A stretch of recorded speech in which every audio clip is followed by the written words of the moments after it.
감사합니다. 참 귀한 찬양입니다. 오늘 본문이 있는 출애굽기 18장은 이스라엘 백성들을 애굽에서 해방시킨 모세가 미디안 땅에 살고 있던 그의 아내 십보라하고 두 아들과 상봉하는 그런 장면이 기록되어 있습니다. 당시 모세는 출애굽이라고 하는 놀라운 사명을 수행함에 있어서 일정 기간 동안 사랑하는 가족들과 떨어져 있어야만 했습니다.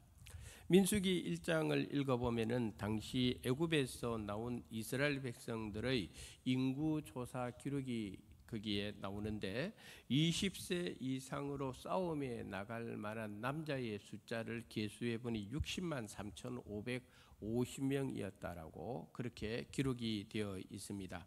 그러니까 이 숫자 외에도 20세 미만 그리고 또 여자들 또 연세 많으신 어른들까지 다 포함하면은 신학자들이 추산할 때에는 최소 200만 명 이상은 당시에 애굽에서 나왔으리라고 봅니다. 이 많은 사람들이 한꺼번에 다 나왔습니다. 그리고 지금 그들은 광야라고 하는 곳에 지금 머물고 있습니다. 사람이 사는 곳에는 항상 문제가 생기기 마련입니다. 200만 명이라는 사람이 광야의 그 불편한 곳에서 같이 모여 살다 보니까 자연스럽게 많은 문제와 갈등과 다툼거리가 그 안에서 생겨날 수밖에 없었습니다. 그래서 백성들은 자신들의 삶 속에서 일어나는 그 문제를 해결받기 위해서 모세에게 가지고 나오게 된 것입니다. 백성들은 모세를 믿었습니다. 왜냐하면 애굽에서부터 모세를 통하여 하나님께서 어떻게 역사하고 계셨는가를 그들은 자기들의 눈으로 보고 그들의 온몸으로 체험했기 때문입니다. 당시 사회는 오늘날과 달리 삼권 분립이라는 것이 제대로 이루어지지 않았을 때입니다. 그러니까 정치의 영역으로 들어간 모세는 정치 지도자가 되고, 종교의 영역에 들어가면 모세는 종교 지도자도 되고, 백성들의 일반적인 생활 속에 일어나는 다양한 문제들을 접할 때에는 그들을 법리적으로 해결해 줘야 될 지도자의 위치에 있었던 사람이 바로 모세였던 것입니다. 그래서 오늘 본문 13절에 보면은 백성들이 문제가 생길 때마다 그 문제를 해결받기 위해서 모세에게 가지고 나갔는데 얼마나 많은 문제들이 생겼겠습니까? 그러니까 모세는 앉아서 백성들의 문제를 들어보고 거기에 대해서 해결해 주는데, 백성들 입장에서는 많은 백성들이 문제를 가지고 나오니까 자기 순서가 올 때까지는 아침부터 저녁까지 그냥 서 있어야만 되었던 것입니다. 그래서 그 장면을 유심히 지켜보고 있던 모세의 장인 이드로가 이렇게 14절에 이야기를 합니다. 네가 이 백성에게 행하는 이 일이 어찌 됨이냐? 어찌하여 네가 홀로 앉아있고 백성은 아침부터 저녁까지 네 곁에 서 있느냐?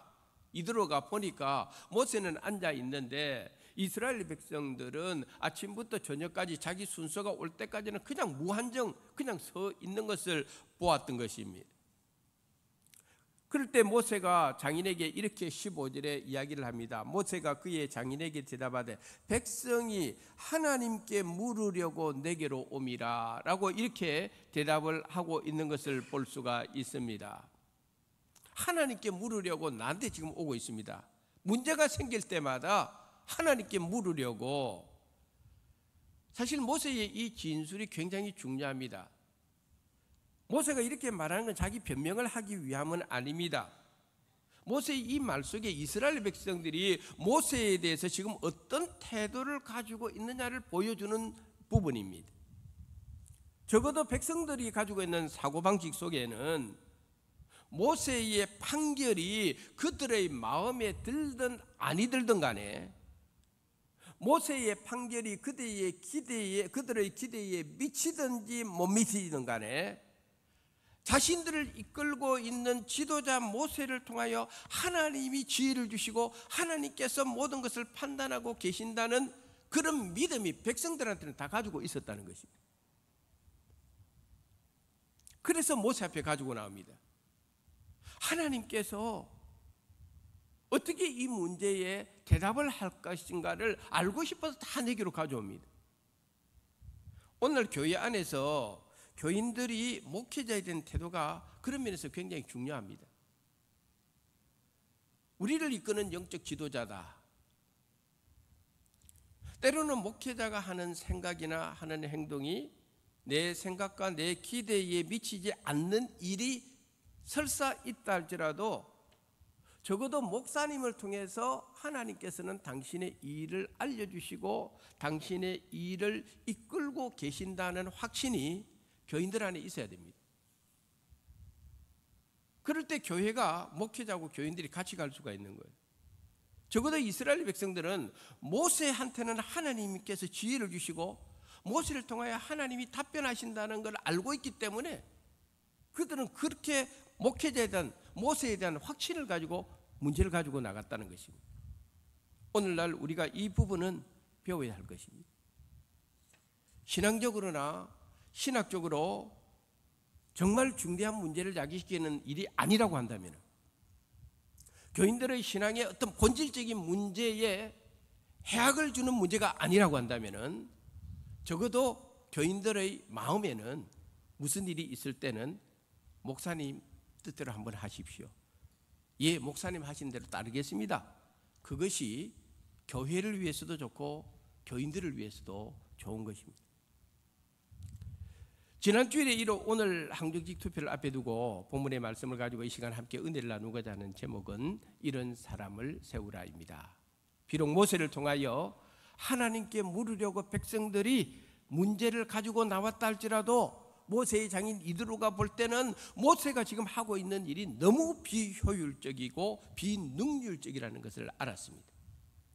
그래서 이드로가 모세에게 17절에 이렇게 이야기를 합니다. 그대가 하는 것이 옳지 못하도다 라고 책망을 하는 것입니다.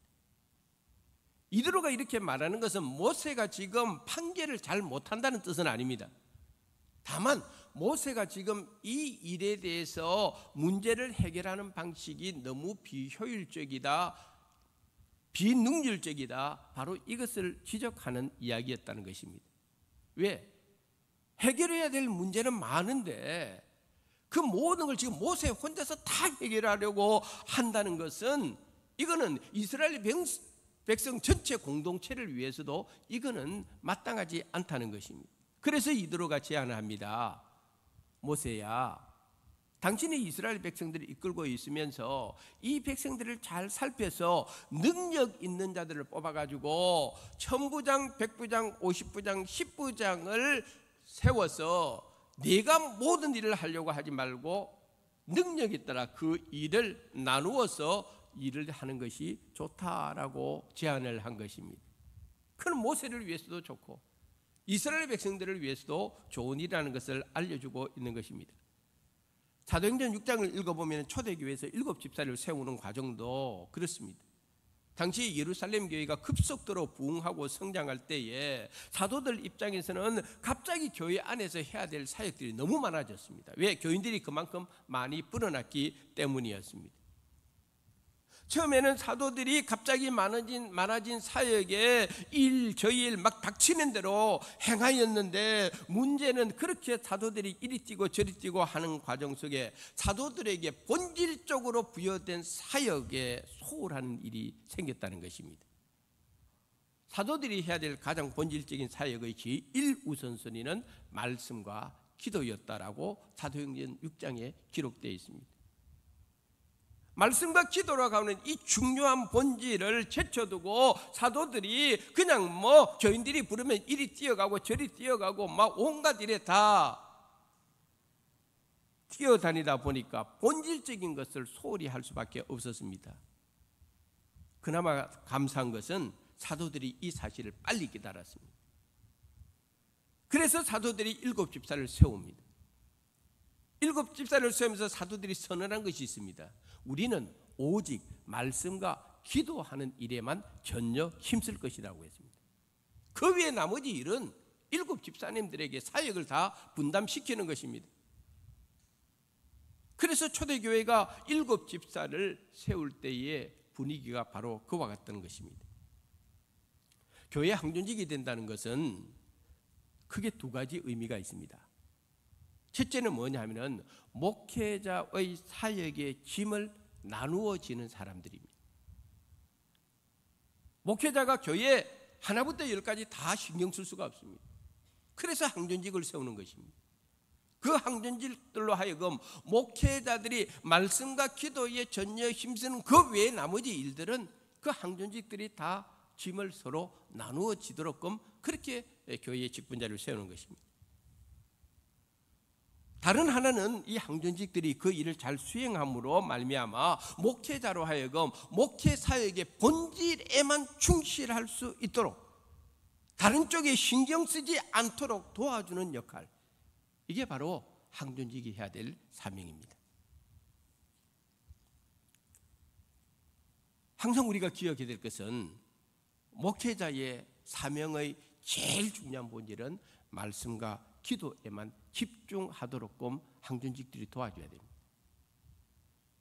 교회의 다른 부수적인 일까지 목회자에게 자꾸 짐을 얹어가지고 목회자로 하여금 영적인 본질을 잃어버리게 만드는 일을 하는 것은 결국은 교인들한테도 안 좋습니다. 왜? 목회자가 목회의 본질 외에 다른 일에 스트레스를 받고 다른 일에 신경 쓰이고 다른 일에 에너지를 쏟게 되면은요, 고스란히 영적인 피해는 교인들에게 돌아가게 되어 있는 것입니다. 다시는 본문으로 돌아가서 모세의 장인 이드로가 능력을 따라서 청부장부터 백부장, 50부장, 10부장까지 사람을 세울 때에 이드로가 중요한 전제 조건을 제시합니다. 그게 뭐냐면은 아무나 세워서는 안 된다는 것입니다. 왜냐하면은 이 사명을 받은 사람들은 사람 앞에서 그 사명을 감당하는 것이 아니라 하나님 앞에서 그 일을 감당해야 되기 때문입니다. 그래서 오늘 보면 19절에 보니까 모세 보고 이드로가 말합니다. 너는 하나님 앞에서 네가 하고 있는 일도 하나님 앞에서 하는 일이라면은 천부장, 백부장, 50부장, 10부장도 다 사명을 위임받아서 하는 사람들이니까 그 사람들도 똑같이 너와 같은 심정으로 하나님 앞에서 이 일을 해야 된다. 그러면서 아주 중요한 이야기를 19절에 이렇게 이야기를 합니다. 한번 따라합시다. 마땅히 갈 길과 할 일, 이걸 백성들에게 가르쳐야 된다는 거예요. 마땅히 갈 길과 마땅히 할 일을 너와 천부장, 백부장, 50부장, 10부장이 그 일을 백성들에게 알려줘야 된다. 항존직이 바로 서 있지 않으면요, 교회가 마땅히 갈 길과 마땅히 할 일을 잃어버립니다.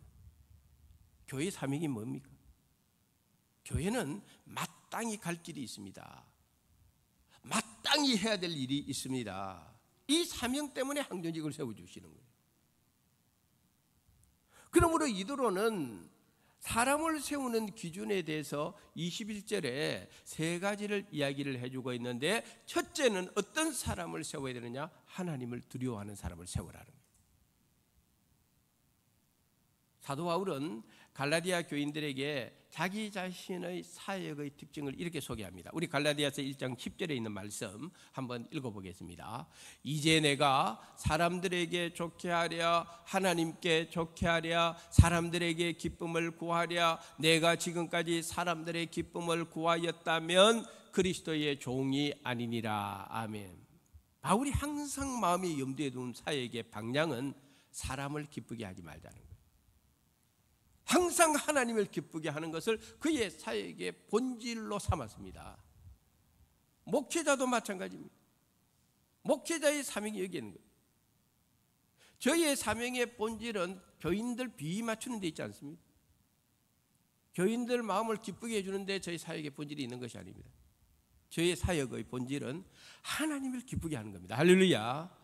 내가 하나님을 기쁘게 해야 되지 하나님은 싫어하는데 사람들만 좋아하면 되겠습니까? 그럴 수가 없는 거예요. 항존직은 항상 기억하는 건 자신의 사역과 사명을 통해서 사람을 기쁘게 하는 것이 아니라 하나님을 기쁘게 해야 된다. 하나님을 기쁘게 하려면 어떻게 되느냐? 항상 중심에 하나님을 두시는 거예요. 하나님을 두려워하는 거예요. 두 번째로 어떤 사람이 되어야 되느냐? 진실한 사람을 세우라는 거예요. 말도 진실해야 되고 행동도 진실한 사람만이 천부장, 백부장, 50부장, 10부장에 세울 만한 자격이 되는 것이지, 사람이 진실하지 않는 사람들이 어떻게 백성들의 송사에 대해서 하나님 앞에서 바르게 판단하고 바르게 판결을 낼 수 있겠습니까? 그럴 수가 없다는 거예요. 세 번째로 어떤 사람을 세워야 되느냐? 불의한 이익을 미워하는 자를 세우라는 거예요. 불의한 이익을 미워하는 자를 세우라는 거예요. 물론 이드로의 이 같은 제안이요, 항상 옳은 것은 아닙니다. 왜냐하면 이 이드로의 제안을 받아가 모세가 천부장, 백부장, 50부장, 10부장 이렇게 막 세워놨는데요, 나중에 세운 사람들 가운데서 고라, 다단, 아비람과 같은 사람들이 반역을 일으키지 않습니까? 계획이 아무리 좋아도요, 생각이 아무리 좋아도, 의도가 아무리 좋아도요, 그와 같은 일이 인간들 삶 속에는 항상 생기게 마련입니다. 그러므로 이드로가 23절에 아주 중요한 말씀을 하나 해주고 있습니다. 만일 하나님께서 내게 허락하면 이 일을 하라는 거예요. 제안이 아무리 좋아도, 계획이 아무리 좋아도 중요한 것은 하나님의 허락이 떨어져야 된다. 항존직은 하나님이 허락하는 사람이 세워져야 됩니다. 정말 그런 사람이 세워지면요, 교회는 평안하게 되어 있습니다. 마지막 23절에 뭐라고 이야기를 하느냐 하면은 모든 백성이 평안히 자기 처소로 가리라. 정말 이런 사람을 하나님의 허락하에 제대로 세워지기만 하면은 백성들이 자기 처소로 평안하게 돌아가게 되어 있다. 교회도 평안하게 되어 있다는 거예요. 잘못 세우면은 풍지박산이 나지만은 정말 하나님이 허락하는, 하나님이 기뻐하는 사람들을 바르게 세워놓기만 하면은 교회도 평안하고 교인도 평안해진다는 것. 그걸 오늘 말씀을 통해서 확인하면서 이번 항존직 선거가 사람의 인정을 받는 일이 아니라 하나님의 허락을 받는 선거가 되고, 하나님이 세우시는 원리에 따라서 우리 수안교회와 성도님들의 미래가 모두 평안해질 수 있는 좋은 선거가 될 수 있도록 주님께서 함께 역사하는 시간이 될 수 있기를 주님의 이름으로 축원합니다.